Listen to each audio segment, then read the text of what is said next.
Retirement doesn't bankrupt most people. Their stuff does. Not the big dramatic stuff either. I'm talking about the everyday normal things that quietly keep charging you like a subscription you forgot to cancel. You can save for 30 years, finally hit retirement, and still wake up with bills chasing you like they have your forwarding address. Here's the wild part. A lot of retirees aren't struggling because they didn't work hard. They're struggling because they walked into retirement carrying expensive baggage, like trying to run a marathon with a refrigerator strapped to your back. And no, you don't need to suffer through it because you've always owned it.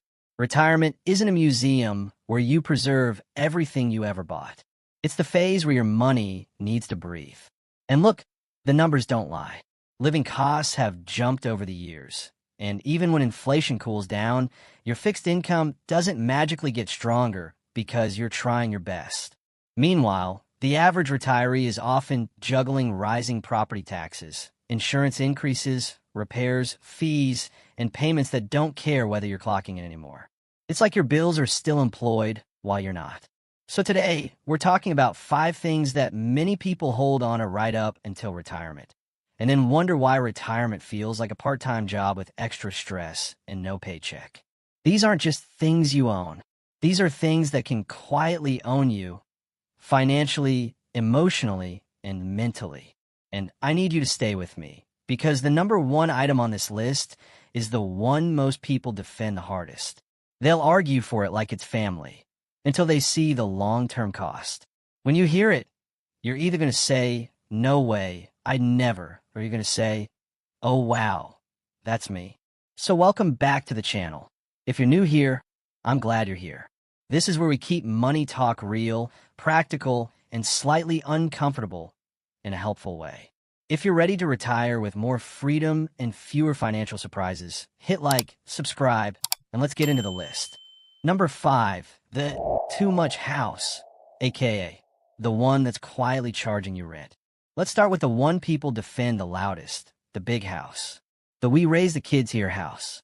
The "this neighborhood is safe" house. That "I worked hard for this house." And yes, respect. But retirement doesn't care about emotional attachments. Retirement cares about cash flow. A too much house isn't just a bigger roof. It's a bigger everything. Bigger property taxes, bigger insurance premiums, bigger utility bills, bigger maintenance headaches, and bigger surprise repairs that always show up at the worst possible time. Owning a large home in retirement can feel like you're running a small business, except the business doesn't pay you. It just sends invoices and says, "Good luck." Here's the trap. Most retirees don't struggle because they bought a house. They struggle because they keep a house that was designed for a full-time working income. When you're earning less or living on a fixed income, housing costs don't politely shrink to match your retirement vibe.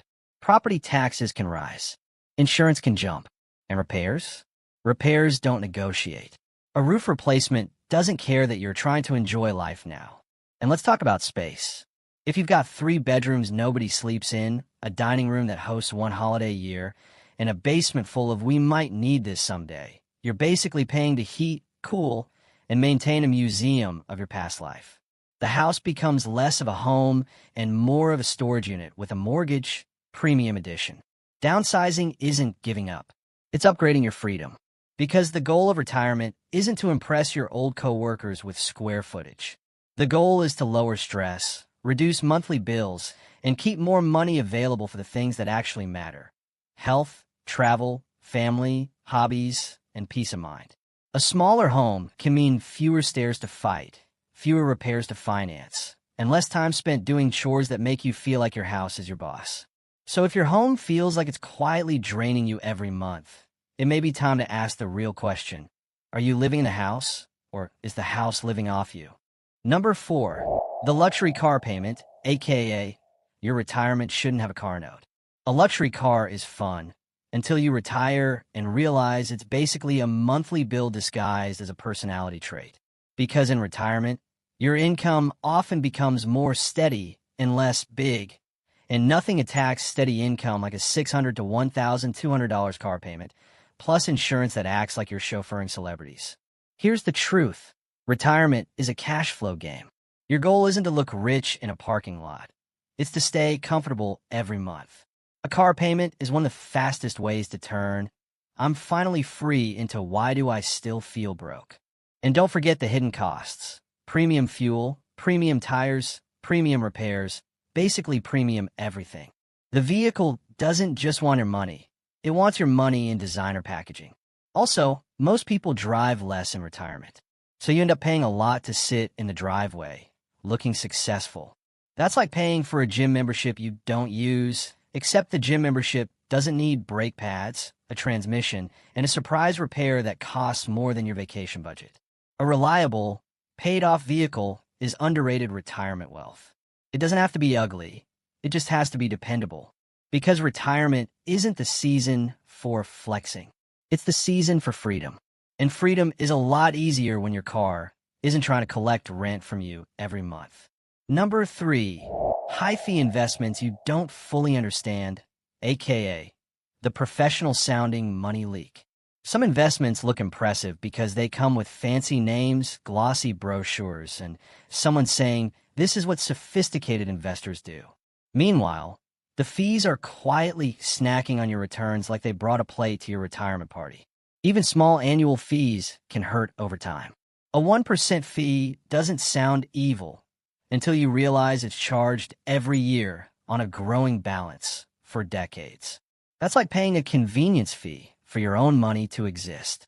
And when the investments are complex, private placements, layered annuities, complicated funds, people often don't know what they own, what they're paying, or how quickly they can access the money if life throws a curveball. Retirement isn't the time for financial mysteries. You want clarity, flexibility, and a plan you can explain without needing your advisor on speakerphone.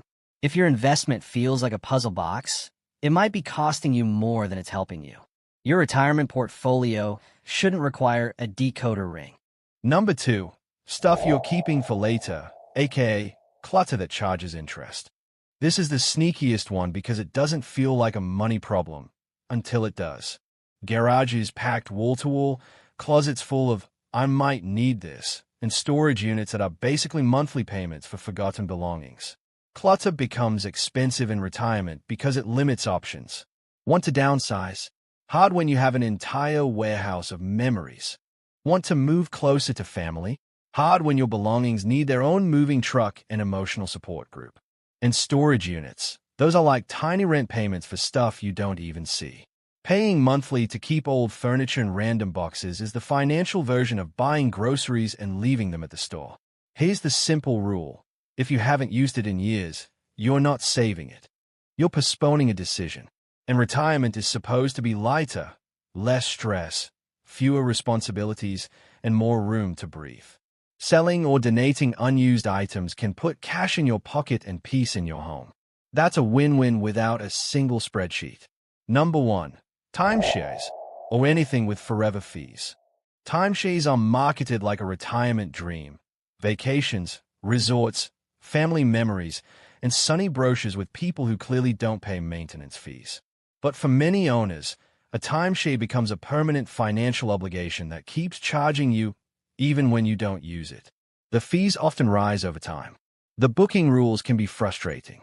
The flexibility can be limited. And the resale market can be rough. Some people discover that selling it feels like trying to sell a treadmill in January, except the treadmill doesn't come with annual fees and paperwork. Retirement is freedom. So anything that locks you into recurring charges, restrictions, and long-term commitments deserves a serious second look. If you want vacations, renting gives you options, different locations, different dates, different price points, without the forever bill. We are down to number 1 through the countdown. Thank you for watching all the way through. Today we covered 5 things that can quietly drain retirement freedom: a home that costs too much to maintain, a car payment that eats cash flow, confusing high-fee investments, clutter that limits your options, and obligations that keep charging you year after year. The goal isn't to get rid of stuff for the sake of it. The goal is to retire with fewer bills, fewer headaches, and more choices. If this helped you, hit the like button, subscribe for more practical money and retirement guidance, and share this video with someone who's getting close to retirement. And drop a comment below.